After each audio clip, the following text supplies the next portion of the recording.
पसमानदा समाज को लेकर एक मौलाना ने बयान जारी किया, जिसके विरोध में आज आपने प्रेस कॉन्फ्रेंस बुलाई है। तो सर क्या है बताइए।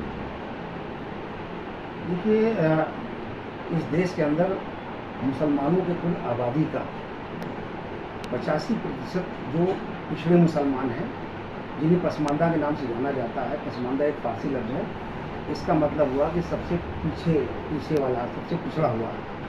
तो पसमानदा समाज पे हम लोग पिछले 15 वर्षों से इस मूवमेंट को जिंदा रख करके काम कर रहे हैं। इस देश के अंदर पसमानदा लफ्ज़ कभी नाम लिया नहीं जाता था। मैं उसका संस्थापक भी पसमानदा मुस्लिम समाज का, और मैंने ही ये मूवमेंट चलाया। और पूरे देश के अंदर एक आंदोलन खड़ा हुआ पसमानदा तबके के लोगों को।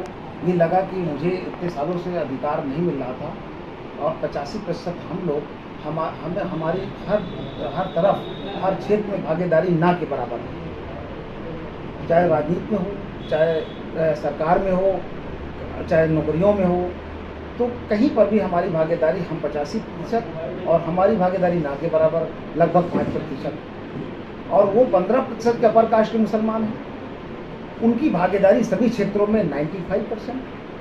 तो सरकार बनाने में और तो हम भी करते हैं ना, हमारे लोग प्रधान से प्रधानमंत्री तक बनाने में और करते हैं। और दूसरी तरफ जो आपने सवाल किया कि जब हम पसमानदा मूवमेंट को चला करके कुछ पाने के स्थिति में पहुंचते हैं, तो ये बड़े बड़े मुसलमानों के सीने पे सांप लौटने लगते हैं कि जिनको हमने इतने सालों से पसमानदगी के दौर से गुजरने के लिए मजबूर किया और उसी बदतर हालात में थे, आज ये आंदोलन करके कुछ न कुछ पा जाएंगे। इसलिए कुछ पा न सकें, पसमानदा मुस्लिम समाज कोई अधिकार, हक, हुकूक मिल ना सके, इसलिए वो इस्लाम का एक सहारा लेते हैं और ये बात कहते हैं कि इस्लाम में कोई छोटा बड़ा नहीं है, वहाँ सभी को बराबरी दर्जा दिया जाता है, वहाँ सब बराबर हैं। मैं भी इस बात को मानता हूँ, मैं भी मान वाला हूँ।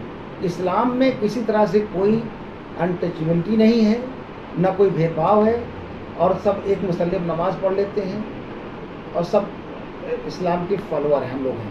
सर ये बताएं कि पसमानदा जो है क्या अल्पसंख्यक समाज में नहीं आता? मुस्लिम अल्पसंख्यक समाज में आता है? नहीं आता, क्यों नहीं है, आता है ना। हाँ। तो सर ये अपने इस्लाम में तो मौलाना ने ये कह रहे हैं कि मतलब छोटा बड़ा कोई नहीं होता। हमारे इस्लाम में छोटे बड़े की कोई अहमियत नहीं है, सब बराबर हैं, सब मुसलमान हैं, सब ईमान वाले हैं, और सब एक सफ में खड़े होकर नमाज भी पढ़ते हैं। तो सर गलत क्या लग रहा है? नहीं, तो हम इस बात से नकार कहाँ रहे हैं। ये बात तो हम भी कहते हैं कि इस्लाम में सब बराबर हैं, लेकिन मुसलमानों में हिंदुओं जैसी ज़ात बिरादरी का मसला है। ये इंडिया के अलावा ये पाकिस्तान में भी है, बांग्लादेश में भी है। ये सामाजिक व्यवस्था है।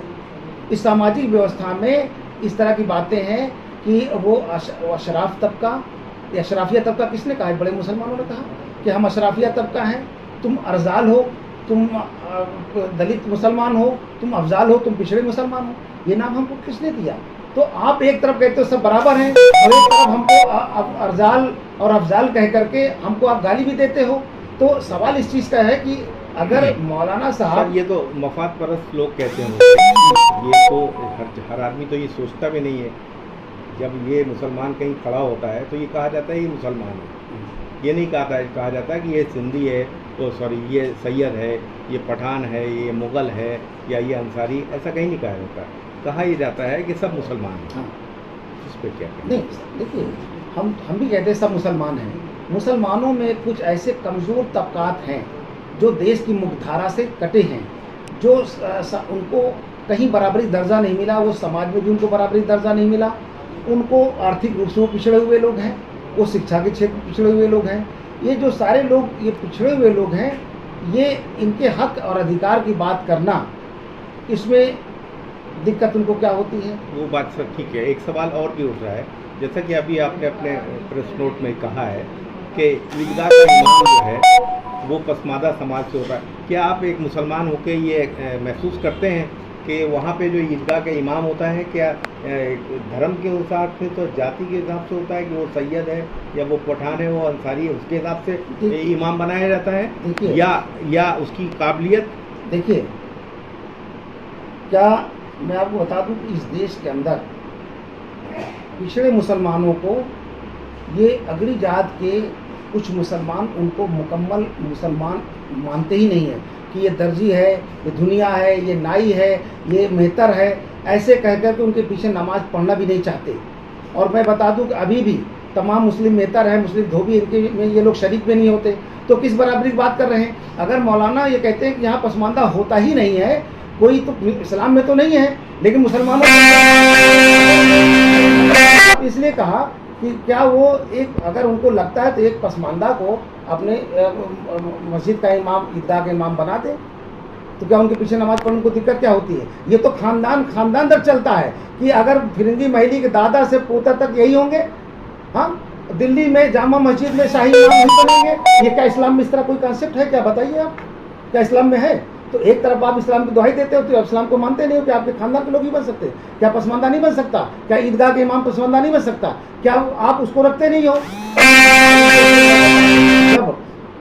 जब पर्सनला बोर्ड में एक पसमानदा को उसका चेयरमैन बनाया गया तो अंत में उसको कुछ दिनों बाद हटा दिया। तो ये भेदभाव कौन कर रहा है? एक तरफ तो आप कहते हो सब, जैसे मौलाना ने कहा कि हम सब मुसलमान नमाज पढ़ते हैं और सब हम साथ में खाते पीते बैठते हैं। तो मैं उनसे पूछना चाहता हूं कि बराबरी की बात आपको करना बेटी में तो शामिल हो जाते हो, लेकिन हमारी बेटी में क्यों नहीं शामिल हो जाते हो? जब शादी की बात आती हो तो वो तो दुनिया है, वो तो नाई है, वो तो बेना है, वो फकीर है, वो कुंजला कसाई, वो जोगी है। तो ये सब किसने दिए? ये भेदभाव किसने किए? तो आपके अंदर जब इस तरह से भेदभाव भरा हुआ है तो आप मुसलमानों को बराबरी की बात करने का और कहने का अधिकार नहीं है। ना है पसमानदा के नाम पे तो आप गुमराह करते हो सरकारों को।